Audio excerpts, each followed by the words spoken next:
The victory of Adwa established Pan-Africanism, rekindled the African Black American freedom struggles, and demonstrated Ethiopia's invincibility.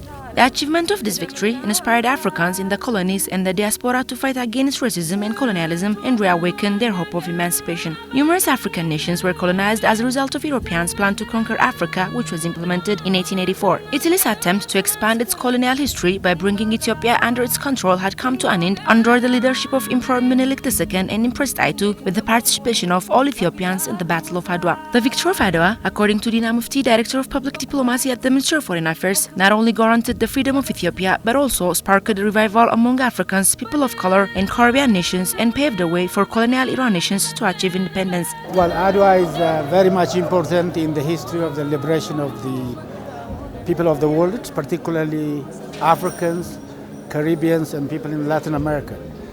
Those who were struggling for the liberation at the time, those who were struggling against colonial forces of the time, have been motivated by the victory of Adwa, because it is the first victory of the black nation over superior forces, colonial forces. And that has strengthened the liberation struggle across the world, in Africa, Latin America, and Caribbean. And the black movement has emerged from that. And the significance of Adwa is, in fact, motivation for the liberation of the colonized people. In fact, the defeat of the colonial forces for the first time in the hands of the black people. The ambassador added that the Adwa's victory was not only a symbol of freedom for Africa, but also foundation for the establishment of Pan-Africanism. It is not only for Africans, it is a symbol of freedom for Africans as well as for Latin Americans and Caribbeans, because there are the initial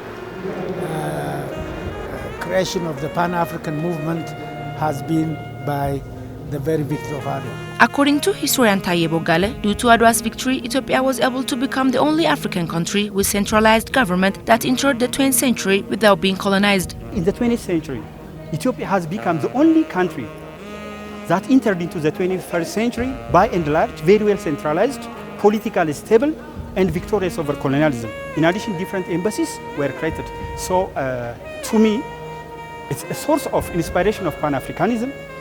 It was an inspiration for a Back to Africa movement that was propounded by Marcus Garvey. In line with it, also added that we have to repeat the new Adwa by strengthening Pan-Africanism and creating an economically developed, politically stable, and poverty-free Africa.